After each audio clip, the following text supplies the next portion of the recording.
My name's Kerry White. I was actually born in Port Augusta, which actually makes me Utna Mutna.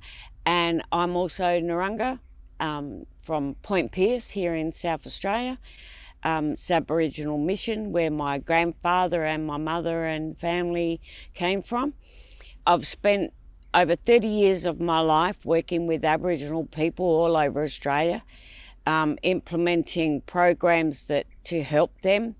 And I was working at the Aboriginal Community Centre here in Port Pirie, where we united the Aboriginal people that was here at the time and got programs up and running to help them get jobs and all sorts of things, which was actually very successful. And basically, I'm Aboriginal and I'm proud of my heritage, both white and black, because my father was white. When I was very, very young, my family were what we call fringe dwellers. We couldn't live in white society and we couldn't live in black society. And my grandfather had fought in the war, so he had been given an exemption to leave the Aboriginal mission. But to do that, he had to deny his Aboriginality. And but anyway, we used to, as a kid, we used to wait till the overseer left for the day and then sneak in and visit all our family and uncles and aunties and cousins and spend time with them.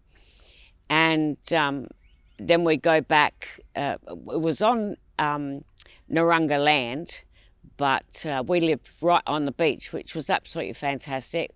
And my grandfather was a professional fisherman. And so we used to go out and catch fish and get periwinkles and all sorts of things. My grandfather taught me how to collect penguin eggs for breakfast. And it was, although we were fringe dwellers and weren't accepted by either blacks or white, we were privileged because we had a really good, I had a really good childhood growing up. And one thing that stuck with me was my elders on Point Pearce. They used to say to us, if you want to get anywhere in this world, you need a good education and get a job. You had to work to support yourself. They didn't believe in sitting home collecting money. So that stuck with me. And then we moved into only small towns with small schools, and I used to go to school there, and every 3 months or 6 months we were moving to another town because if they found out we're Aboriginal, the bit of racism start and made a bit awkward for the families, so move on to another town. My stepfather worked for the railways, so he could choose where he wanted to go, and we always had a house to live in because the railways always provided a house.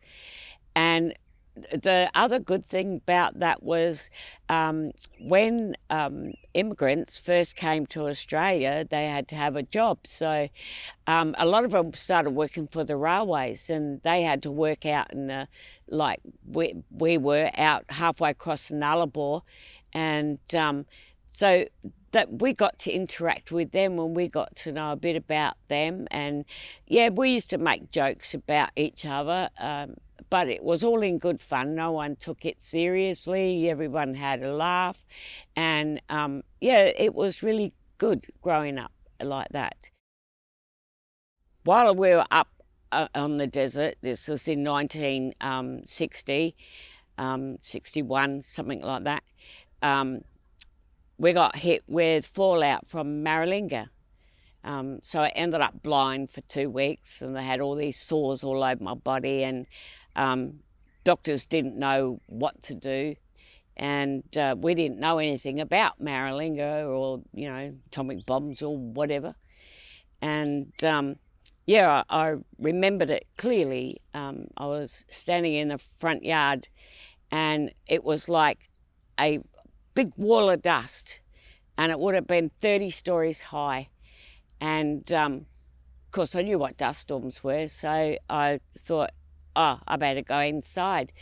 Anyway, I turned and next thing it hit and it burnt like crazy and I was jumping around and everything. And of course, when it passed, I was blind, so I had to kind of feel my way back to the veranda of the house and get inside to my mother. And yeah, and my sister, she was out there with me and she went bald straight away. All her hair just fell out. And yeah, so that was a bit of an experience. I didn't find out till many, many years later what actually happened to me. And that was by a doctor that used to be in the army.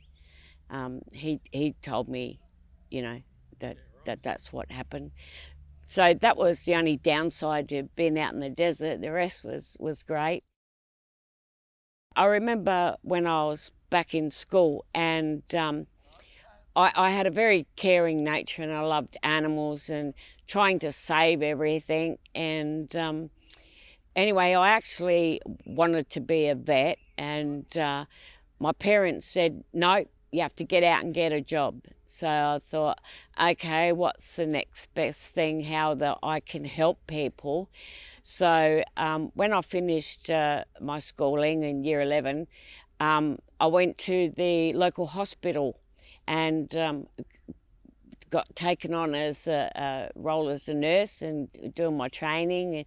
And the good thing about that was you did your training and your bookwork and all the exams and everything on the job. So you'd take after work, we'd have to go out and do our schooling and that with the people that come in. And so I loved looking after people and helping them. And I was only like 18 at the time.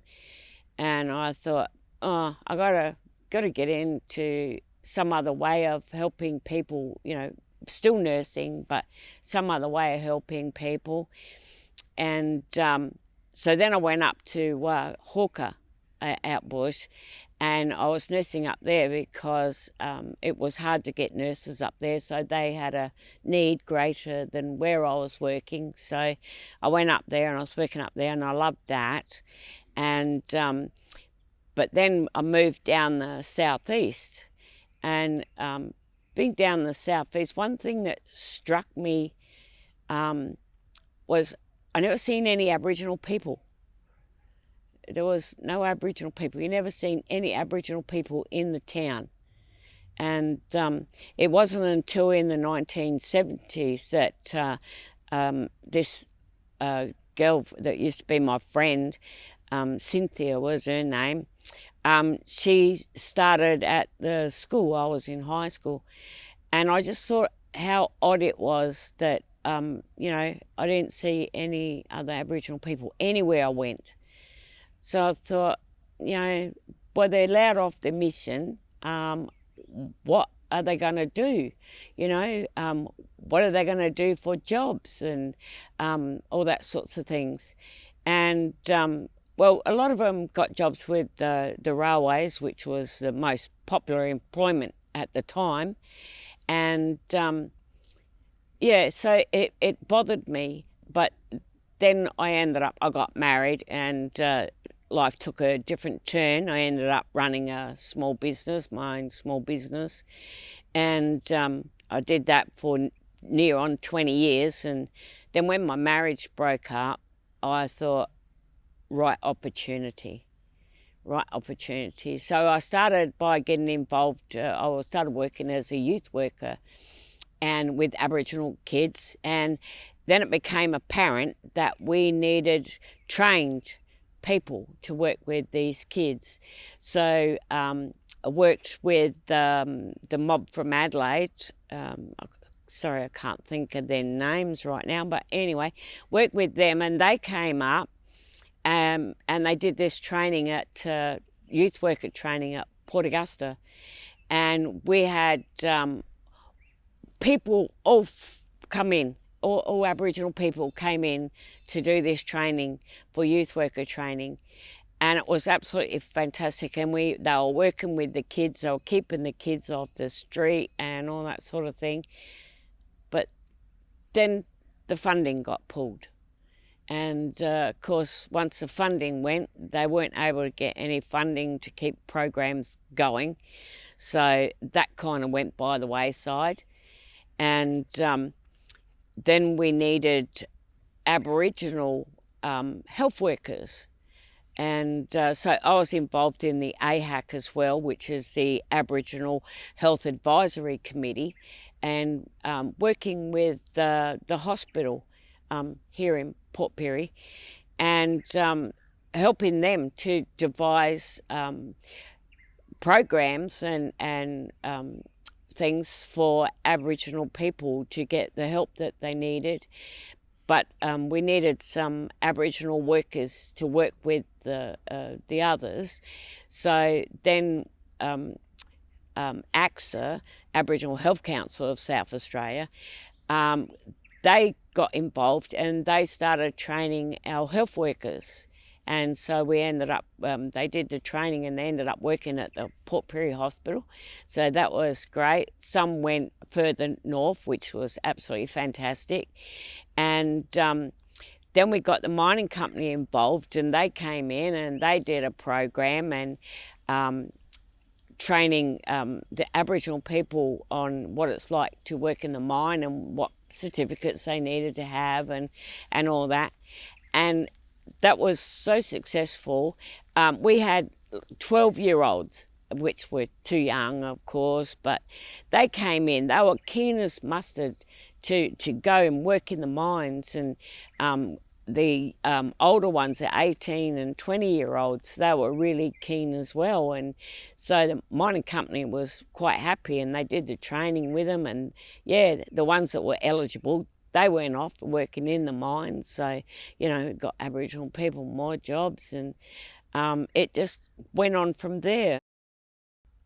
I did this program, which was a pilot program, and that was getting all the agencies in Pirie, some 30-odd agencies, including the police and everyone, to come to the table at our board meeting.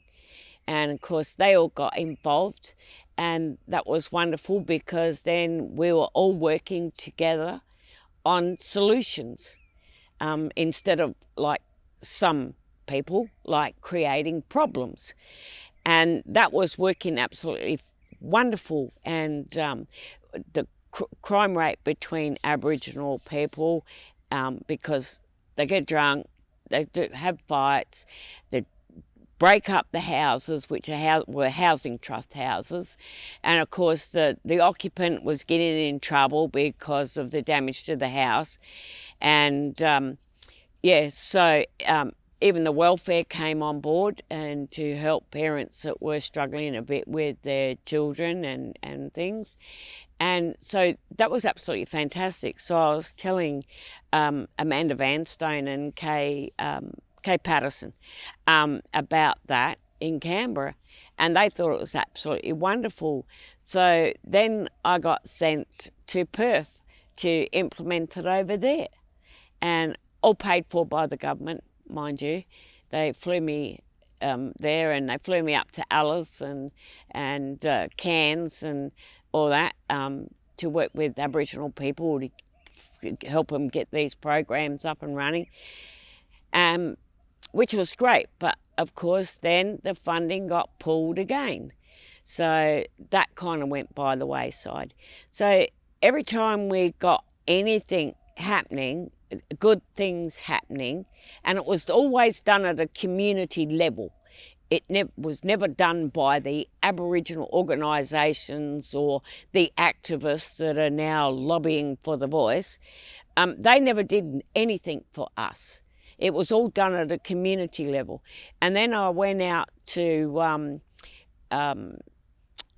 up to Freegon, which is up on the APY lands, and you got Marla and all that up there as well, and to the communities up there, because the government was on about keeping Aboriginal kids in school. And so I went up there and was working up there with them, trying to help them get funding, because the Aboriginal kids wanted to do a food van and to learn business management and everything, and go to the footy and sell the food, and everything. So I went up there and I was helping them with funding applications to get, and being government, it's a little difficult because, they're supposed to get funding from the government.